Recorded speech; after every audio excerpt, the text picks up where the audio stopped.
ہود علیہ السلام کی زبانی اللہ تعالیٰ ان کی فنکاری کو بیان کرتے ہوئے فرماتے ہیں کہ ہود علیہ السلام نے ان سے کہا، کیا تم ایک ایک ٹیلے پر بطور کھیل نشان لگا رہے ہو؟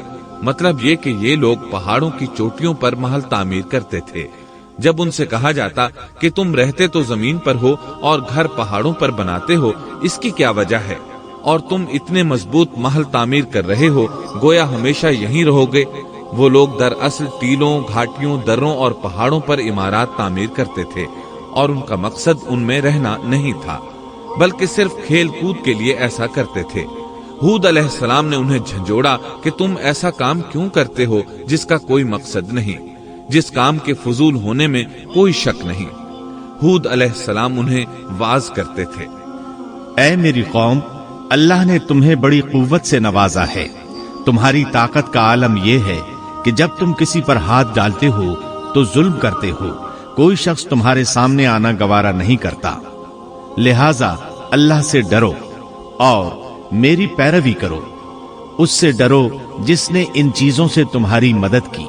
اللہ تعالیٰ نے اپنی ہر طرح کی نعمت، مال، اسباب، اولاد، باغات، شہر، قوت، جسامت اور صنعت کاری سے تمہیں نوازا ہے، لہذا تم اللہ سے ڈرو اور میری اطاعت کرو۔ لیکن ان کی قوم نے کوئی اثر نہ لیا، نہ ان پر ایمان لائی، الٹا لگی تکبر کرنے، اللہ کی حمد کی بجائے اس کی ناشکری کرنے لگی۔ اور تکبر کے بارے میں بات یہ ہے کہ جب سے ابلیس نے اس کو اختیار کیا، یہ اس وقت سے آزمائش بن چکا ہے۔ اللہ تعالیٰ سورہ حامیم السجدہ آیت 15 میں فرماتے ہیں، پس قوم عاد نے تو بے وجہ زمین میں سرکشی شروع کر دی اور کہنے لگے کہ ہم سے زوراور کون ہے؟ کیا انہیں یہ نظر نہ آیا کہ جس اللہ نے انہیں پیدا کیا ہے وہ ان سے بہت ہی زیادہ زوراور ہے؟ جب یہ لوگ اپنی سرکشی اور کفر میں حد سے بڑھ گئے، تب اللہ تعالیٰ نے ہود علیہ السلام کو ان کی طرف بھیجا۔ انہوں نے انہیں اللہ کی طرف بلایا اور کہا، اے میری قوم، اللہ کی عبادت کرو، اس کے سوا تمہارا کوئی معبود نہیں۔ کیا تم ڈرتے نہیں؟ قوم کے کافر سردار کہنے لگے، ہم تو دیکھتے ہیں کہ تو نری بے وقوفی میں ہے، ہمارے خیال میں تو جھوٹا ہے۔ اس پر ہود علیہ السلام نے فرمایا، میری قوم، میں بے وقوف نہیں، میں تو تمام جہانوں کے پروردگار کی طرف سے بھیجا گیا ہوں، تمہیں اپنے رب کے پیغامات پہنچا رہا ہوں، اور ہوں بھی تمہارا دلی خیرخواہ اور امانت دار۔ کیا تم اس بات سے تعجب کرتے ہو کہ تم میں سے ایک شخص کی معرفت، اللہ کا ذکر تم تک پہنچا کہ وہ تمہیں خبردار کر دے؟ تم اللہ کی اس نعمت کو یاد کرو کہ اس نے تمہیں قوم نوح کے بعد خلیفہ بنایا اور ڈیل ڈول میں تمہیں زیادہ پھیلاؤ دیا۔ تم اللہ کے احسانات کو یاد کرو تاکہ فلاح اور نجات پا جاؤ۔ ہود علیہ السلام نے اللہ کی عظیم نعمتوں کے ساتھ انہیں نصیحت کی، لیکن وہ بدبخت کفر ہی کرتے رہے۔ آخر انہیں جھنجھوڑنے کے لیے انہوں نے فرمایا، اے میری قوم، اللہ ہی کی عبادت کرو، اس کے سوا تمہارا کوئی معبود نہیں۔ تم تو صرف بہتان بازی کر رہے ہو، یعنی جن بتوں کی تم پوجا کر رہے ہو ان کی پوجا تم نے خود گھڑی ہے۔ اللہ تعالیٰ نے تو اس کے متعلق کوئی دلیل نازل نہیں فرمائی۔ میری قوم کے لوگوں، میں تم سے اس دعوت و تبلیغ کی کوئی اجرت نہیں مانگتا، میرا اجر اس کے ذمے ہے جس نے مجھے پیدا کیا ہے، تو کیا تم پھر بھی عقل سے کام نہیں لیتے؟ اے میری قوم کے لوگوں، اپنے رب سے گزشتہ گناہوں کی معافی طلب کرو، آئندہ گناہوں سے توبہ کرو، تاکہ وہ برسنے والے بادل تم پر بھیج دے اور تمہیں طاقت میں اور بڑھا دے، تاکہ تم گناہگار ہونے کے باوجود روگردانی نہ کرو۔ ہود علیہ السلام مسلسل انہیں دعوت دیتے رہے، لیکن وہ ظالم قوم نوح کی طرح ان کا مذاق اڑانے لگی اور کہنے لگی، ہمارے خیال میں تو بے وقوف ہے، اور شاید تو ہمارے کسی معبود کے بڑے جھپٹے میں آ گیا ہے، تو ہمارے بتوں کو برا کہتا ہے، اس لیے ان میں سے کسی کی مار تم پر پڑی ہے، اسی لیے تو ذہنی مریض بن گیا ہے۔ وہ ظالم لوگ چونکہ آخرت پر ایمان نہیں رکھتے تھے اور دنیا میں خوشحالی کی زندگی بسر کر رہے تھے اور تھے بھی اپنی قوم کے سردار، اس لیے اپنے ماتحتوں سے کہنے لگے، یہ تو تم جیسا ہی انسان ہے، وہی کچھ کھاتا ہے جو تم کھاتے ہو اور پیتا بھی وہی کچھ ہے جو تم پیتے ہو۔ اب اگر تم نے اپنے جیسے انسان کی اطاعت قبول کر لی تو سخت خسارے میں رہو گے۔ کیا یہ تمہیں اس بات سے دھمکاتا ہے کہ جب تم مر کر خاک اور ہڈیاں بن جاؤ گے تو پھر زندہ کیے جاؤ گے؟ ہرگز نہیں، یہ بات امکان سے باہر ہے جس کا وعدہ تم سے کیا جاتا ہے۔ یہ زندگی تو صرف دنیا کی ہے، ہم مرتے جیتے رہتے ہیں، ہم پھر نہیں اٹھائے جائیں گے۔ یہ تو وہ شخص ہے جس نے اللہ پر جھوٹ باندھا ہے، ہم اس پر یقین کرنے والے نہیں۔ ہود علیہ السلام انہیں دعوت دیتے رہے یہاں تک کہ ان کی قوم نے واضح طور پر کہہ دیا کہ آپ ہمیں واز سنائیں یا نہ سنائیں، ہم تو اپنی روش نہیں چھوڑیں گے، یہ تو پرانے لوگوں کا دین ہے۔ اس طرح قوم انہیں مسلسل جھٹلاتی ہی رہی۔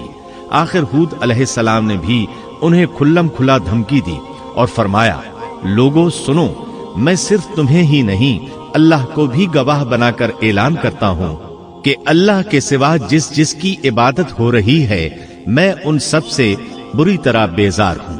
اب تم ہی نہیں اپنے ساتھ اوروں کو بھی بلا لو اور اپنے ان سب جھوٹے معبودوں کو بھی بلا لو، اور تم سے جو ہو سکے مجھے نقصان پہنچا دو، مجھے کوئی مہلت نہ دو، نہ مجھ پر ترس کھاؤ۔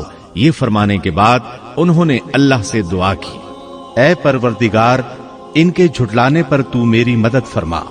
اللہ کی طرف سے آپ کو جواب ملا، یہ تو بہت ہی جلد اپنے کیے پر پچھتانے لگیں گے۔ اللہ کے نبی کا انکار کرنے، اس سے بغض رکھنے اور اس کا مذاق اڑانے والوں کا انجام کیا ہوا؟ اللہ نے انہیں ایسے زناٹے کی آندھی سے تہس نہس کیا کہ جس کی تاریخ میں مثال نہیں ملتی۔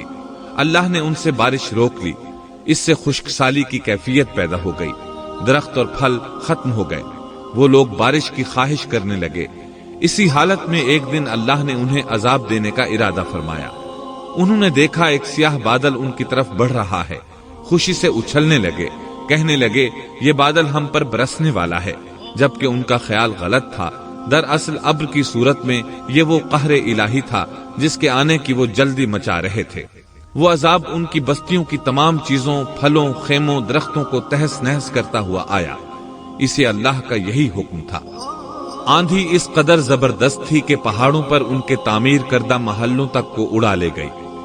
اللہ تعالیٰ سورۃ الزاریات آیت 41 اور 42 میں فرماتے ہیں، اسی طرح عادیوں میں بھی ہماری طرف سے تنبیہ ہے، جبکہ ہم نے ان پر خیر و برکت سے خالی آندھی بھیجی، وہ جس چیز پر گرتی تھی اسے بوسیدہ ہڈی کی طرح چورا چورا کر دیتی تھی۔ اس آندھی نے ہر چیز کو فنا کر کے رکھ دیا۔ اللہ تعالیٰ ان کی تباہی ایک جگہ ان الفاظ میں بیان کرتے ہیں، قوم عاد نے بھی جھٹلایا، پس کیسا ہوا میرا عذاب اور میری ڈرانے والی باتیں۔ ہم نے ان پر تیز و تند مسلسل چلنے والی ہوا ایک لگاتار منحوس دن میں بھیج دی، جو لوگوں کو اٹھا اٹھا کر دے پٹکتی تھی، گویا کہ وہ جڑ سے کٹے ہوئے کھجور کے تنے ہیں۔ پس کیسی رہی میری سزا اور میرا ڈرانا۔ یقیناً ہم نے قرآن کو نصیحت کے لیے آسان کر دیا ہے، پس کیا ہے کوئی نصیحت پکڑنے والا؟ ایک تیسرے مقام پر اللہ نے ان کی ذلت اور رسوائی کا ذکر یوں کیا ہے، قوم عاد بے حد تند اور تیز ہوا سے غارت کر دی گئی۔ وہ ہوا ان پر برابر لگاتار 7 رات اور 8 دن تک اللہ کے حکم سے چلتی رہی۔ آپ وہاں ہوتے تو دیکھتے کہ وہاں لوگ یوں چاروں شانوں چت گرے پڑے ہیں جیسے وہ کھجوروں کے کھوکھلے تنے ہوں۔ کیا ان میں سے کوئی بھی آپ کو باقی نظر آ رہا ہے؟ ہود علیہ السلام کو اللہ تعالیٰ نے اپنی رحمت سے نجات دی۔ باقی تمام جگہوں پر تباہی تھی، لیکن جس جگہ ہود علیہ السلام اور ان کے ساتھی تھے اس طرف یہ ہوا پھٹکی بھی نہیں۔ کہا جاتا ہے کہ ایک باڑ تھی جس میں ہود علیہ السلام، حیوانات، چوپائے اور ان پر ایمان لانے والے تھے، اور آندھی نے ہر چیز کو فنا کر ڈالا۔ اللہ تعالیٰ سورہ آراف آیت 72 میں فرماتے ہیں، غرض ہم نے انہیں اور ان کے ساتھیوں کو اپنی رحمت سے بچا لیا اور ان لوگوں کی جڑ کاٹ دی جنہوں نے ہماری آیتوں کو جھٹلایا تھا اور وہ ایمان لانے والے نہ تھے۔ اسی طرح سورہ ہود میں اللہ فرماتے ہیں، جب ہمارا حکم آ پہنچا تو ہم نے ہود کو اور ان کے ساتھیوں کو اپنی خاص رحمت سے نجات دی۔ ہم نے ان سب کو سخت عذاب سے صاف بچا لیا۔ یہ تھے قوم عاد کے لوگ جنہوں نے اپنے رب کی آیتوں کا انکار کیا اور اس کے رسولوں کی نافرمانی کی، اور ہر ایک سرکش نافرمان کے حکم کو مانا۔ دنیا میں بھی ان پر لعنت لگا دی گئی۔ اور قیامت کے دن بھی۔ دیکھ لو قوم عاد نے اپنے رب سے کفر کیا، ہود کی قوم عاد پر لعنت ہو۔